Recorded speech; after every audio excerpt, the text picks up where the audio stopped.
Hey everyone, Steph here from Barbell Sanctuary, and in today's video I'm going to show you how to make your own 45-pound Olympic plates without using cement. And this method is way better than using cement. These will last forever, they will not break, they will not crumble. These are amazing.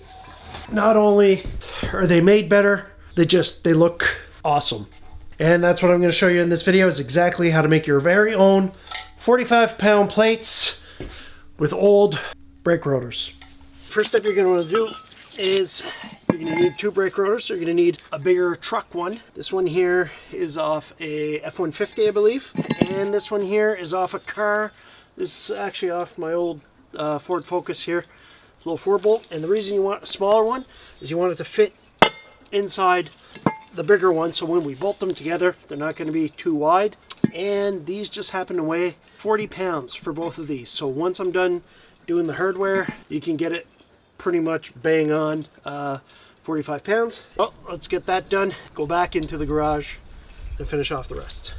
Okay guys, so the basic premise of this is that you're going to take your smaller plate and you want to be able to bolt it through your bigger plate, and you want to be able to take a 2-inch PVC pipe. Okay, it's 2-inch inside diameter. That's what's going to go over your barbell sleeve, and you want it to go through the middle. Now it kind of fits perfectly in my small rotor that I have here. It's not exactly 2 inches, it's a bit bigger. So what you want to do is you want to make a couple wooden plates to go on both sides so that you can put the pipe through afterwards.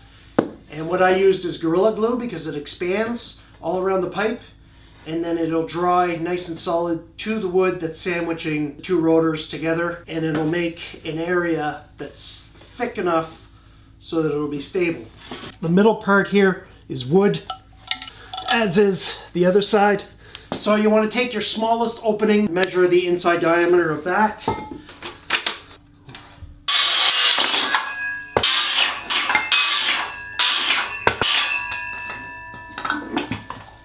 I don't like to overcomplicate things. I could have cut out a perfect circle. I really don't care. I just cut it so it fits in here. So now I'm just going to trace this outline out, and I'm going to make 3 more of these. And then you find the middle and you drill with your hole saw. You need to be able to sandwich everything together with bolts. Now the holes for the small rotor are not going to line up with your big rotor. So what you want to do, you want to flip it up like this so you don't end up drilling in the hole in the floor. And you're going to take your small plate, you're going to center it on your big rotor as best you can, and kind of try to go in between the holes that are already there, because you're going to be drilling brand new holes, right? If you care about precision, you can measure. You know me, close enough is good enough for what I'm doing. You're going to take a big drill bit. There, head them through. Make sure it didn't move, and then you can start another one. There. Again, make sure it didn't move. And last one. There. Now you got your 4 brand new holes in your big rotor. The next thing you want to do is you're going to want to cut your pipe. I just put it through, and then I put the piece of wood on the outside to see how far I would want it to stick out, and you want it sticking out quite a bit. You can always shave it off after. I'd rather leave a little too much. So now I got my mark on here. I'm just gonna go use my drop saw to cut it straight. So I got my piece of pipe now. It goes like this. But now I'm gonna want to make holes in my plates. So I'm gonna use my small plate as my guide. What you do, you put it in here. Just draw your circle around, punch it back out. Now it's exactly where I need to drill with the hole saw. The outside diameter of a pipe is a little bit smaller than 2.5, but the best size that I have is 2.5, so I'm just going to cut it to that. And then, like I said, I Gorilla Glued it. It expands and it squeezes it in tight there. Okay, so here I'm going to show you how to find the center of a circle. You need to draw 2 equal lines on your block. So from edge to edge at, let's say, 2 inches. So 2 inches, and then you go in the middle. you mark the middle. Okay, so I got my 2" there. Then I'm going to do it a little across as well, but you make sure that it's 2" edge to edge. And then you go to your middle edge. Okay, so the middle of my 2" line is here and here. Then you got to use your square edge to finish. You go off the line you drew in the mark, your center mark, and then you do it for the other side. And where they intersect, that'll be the center of your circle, which will be right here. So when I use my hole saw, I'll have to start my bit right there, and it should do the center of that circle.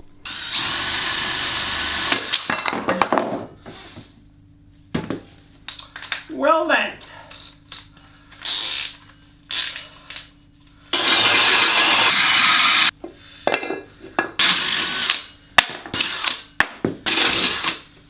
Alright.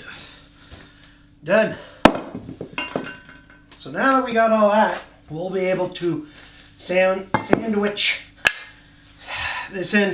You want the 4 holes to go through these as well. It doesn't really matter where those 4 holes go, even if it's off to the edge. Okay, so what you gotta do is you gotta take your small one, you put one of the pieces in, you're gonna have to flip it around, and you're gonna have to drill your holes in through there. Put your PVC pipe in so it doesn't slide around. Here's 1, 2, 3. Once you got your holes in one of them, you can kind of line up and do your others. Okay, so I got my holes kind of pre-drilled. They're not really big enough. I'm just gonna elongate them all because they don't need, it's gonna be sandwiched in, it just needs to make it through. Now that you have all your pieces to sandwich it in, you can take 4 bolts that are long enough, push them through. I'm just using scrap bolts that I had kicking around. These are too long. I'm just gonna cut them when I'm done. If you want a cheap way, instead of buying long bolts, you could just buy a 7/16 threaded rod. That works pretty good. Now in between, I only want one. I'm going to take the ugliest one, push that through.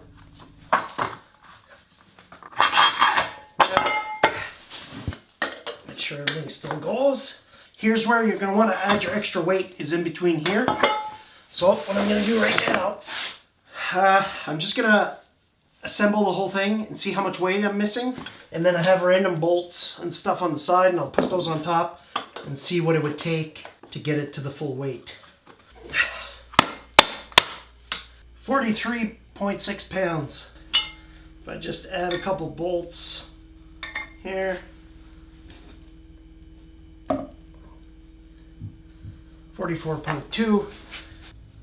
Oh, 44.8. It's almost there. All right, 45 dead on. I'm gonna cut all these bolts in half, just so, because it's a circle around in there.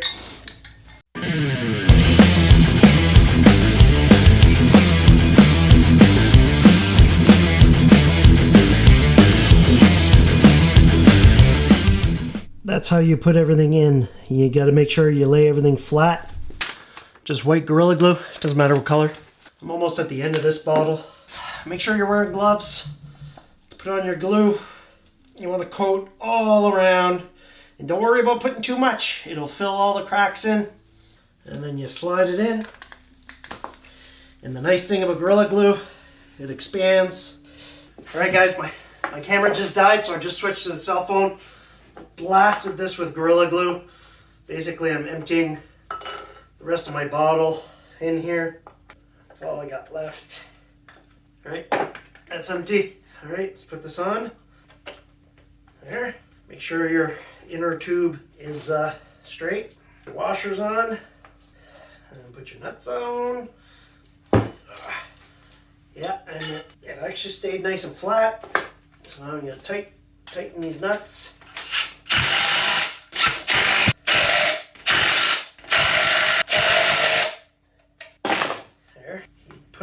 exactly where you want it. And it should dry like that.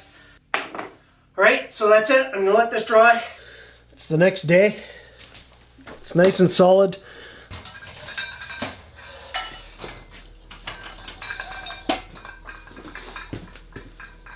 They go in nice and tight because of the pipe.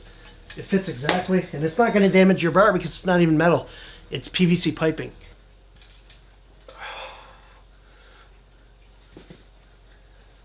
Yeah, doesn't feel any different than any other 45-pound plate.